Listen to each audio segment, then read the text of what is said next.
आज बात करते हैं एक ऐसे राजयोग के बारे में जो कि सबसे ज़्यादा सक्सेस देने वाला होता है। लेकिन ये इसी राजयोग में सबसे ज़्यादा स्ट्रगल्स भी देखने को मिलते हैं।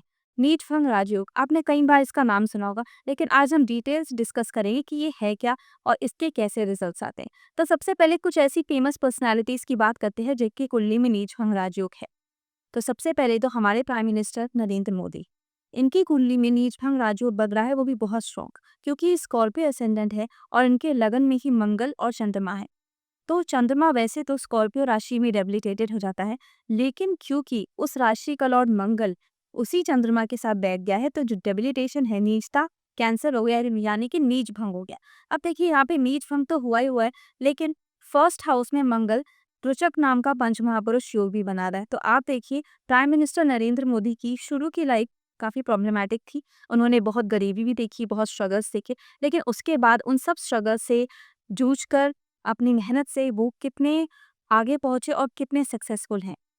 नेक्स्ट हम बात करते हैं आजकल जो बहुत फेमस हो रखी हैं और जिनके बारे में सब जान गए हैं, नैन्सी त्यागी। देखिए, उनकी कुंडली में भी नीचफंग राजयोग बन रहा है उनके 7th हाउस में।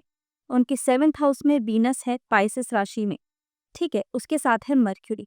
अब देखिए, वैसे मर्क्यूरी पाइसेस राशि में नीच का हो जाता है, लेकिन क्योंकि उसका जो फ्रेंच प्लैनेट है वीनस, जो कि एग्जॉल्टेड है, वही मर्क्यूरी के साथ बैठ गया, तो बहुत ही स्ट्रॉन्ग और पावरफुल नीच भंग राजयोग बन गया। और आप जानते ही कि उनकी लाइफ में भी उन्होंने काफ़ी स्ट्रगल किया है। उनके फादर से उन्हें कोई सपोर्ट नहीं मिला, उसके बाद इनकी मदर को भी बहुत ही स्ट्रगल्स फेस करने पड़े। उन्होंने खुद जैसे तैसे पैसे अपने इकट्ठे करके अपने ब्रदर की हेल्प से उसके बाद वो इस मकाम तक पहुंच पाई, और आज आप देख ही सकते हैं वो कितनी सक्सेसफुल है। तो ये योग बनता कैसे है और डिटेल में आपको बताते हैं। देखिए, अगर कोई प्लैनेट आपकी कुंडली में डेबिलिटेटेड है, नीच का है, लेकिन उसी प्लैनेट के साथ उसी राशि का लॉर्ड बैठा है। फॉर एग्जाम्पल, अगर किसी का मार्स डेबिलिटेटेड है in the sign of Cancer, लेकिन उसी के साथ चंद्रमा बैठ जाए, तो ये नीच भंग हो जाता है, क्योंकि चंद्रमा साथ में बैठ गया है नॉर्मल के। ठीक है, अब नेक्स्ट बात करते हैं, अगर कोई प्लैनेट नीच का है, लेकिन अगर उसे किसी बहुत अच्छे प्लैनेट की दृष्टि मिल जाए, उच्च के प्लैनेट की दृष्टि मिल जाए, फॉर एग्जाम्पल अगर किसी का मंगल नीच का है, लेकिन नीच का है कैंसर राशि में, और वहीं जुपिटर कैंसर राशि को देखा है अपने 5th 7th या 9th एस्पेक्ट से, then also this is a neech bhang yoga. अब नेक्स्ट बात करते हैं तीसरी कैटेगरी के नीच भंग राजयोग की, जिसमें कि जो प्लैनेट नीच का है, अगर फॉर एग्जाम्पल अगर जुपिटर कैप्रिकॉर्न राशि में नीच का होता है, ठीक है, लेकिन सैटर्न कहीं से कैप्रिकॉर्न राशि को देख रहा है, तो ये भी नीच भंग हो गया, क्योंकि उस हाउस को सैटर्न ने प्रोटेक्ट कर लिया। क्योंकि अपने ही हाउस को सैटर्न ने अगर किसी भी दृष्टि से देखा है, तो वो उस हाउस की प्रॉपर प्रोटेक्शन कर देगा और यहाँ नीच भंग हो जाएगा। देखिए, ये तो है टेक्निकल बातें। अब बात करते हैं कि भाई प्रॉपर ये बिहेवियरल टर्म्स में कैसा होता है, डे टू डे लाइफ में नीच भंग कैसे काम करता है। तो ऐसा नहीं है कि आपको नीचता के रिजल्ट्स ही नहीं मिलेंगे।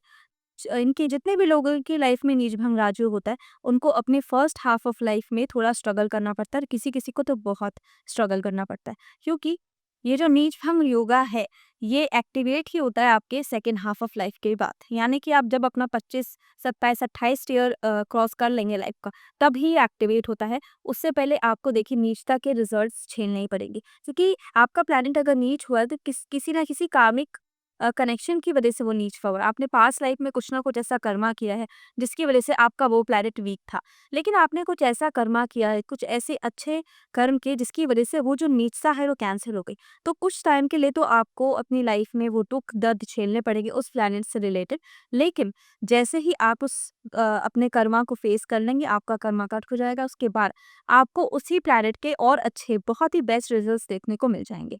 इसलिए जितने भी लोगों की कुंडली में नीच भंग राजयोग होता है, ये लाइफ में शुरू में काफ़ी स्ट्रगल करते हैं, लेकिन लेटर ऑन इन्हें बहुत सक्सेस मिलती है। तो नीच भंग राजयोग जिन लोगों की भी कुंडली में है, तो वो उसे बेटर कैसे कर सकते हैं और ज़्यादा, और इसके और अच्छे रिजल्ट्स कैसे अपनी लाइफ में ले आ सकते हैं, उसके लिए आपको कुछ रेमेडीज़ करनी चाहिए।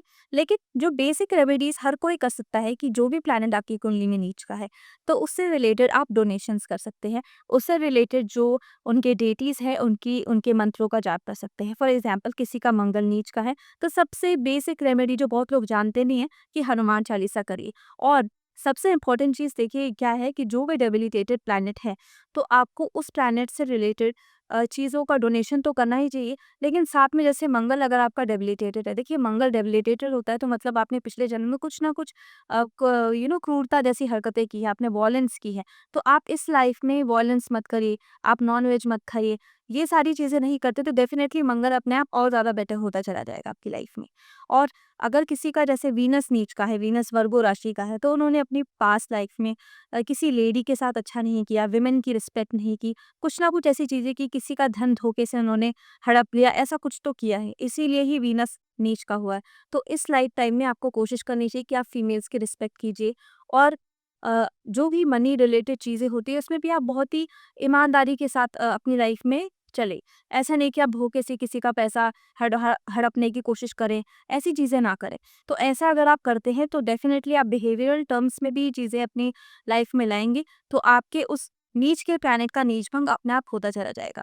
अब देखिए ये तो नीच-भंग राजयोग की बात रही, ये बहुत ही लकी लोग होते हैं देखिए, सबसे बड़ी बात मैं यही कहूँगी कि जिन लोगों की भी कुंडली में नीच-भंग राजयोग है, इनको ऐसी सक्सेस मिलती है जो और कोई राजयोग देता ही नहीं है। मैंने ये बहुत चार्ट्स में देखा है। लेकिन अब उन लोगों का हम क्या करें जिनकी कुंडली में नीच-भंग नहीं हो रहा है और प्लैनेट है ही नीच का, तो आप उसे खुद ही नीच-भंग बनाने की कोशिश कीजिए उन रेमेडीज़ से जो मैंने अभी आपको बताई। हर प्लैनेट के लिए जो भी आपने पिछली लाइफ टाइम में कुछ गलती की है उस प्लैनेट से रिलेटेड, उसको इस लाइफ टाइम में सुधारिए।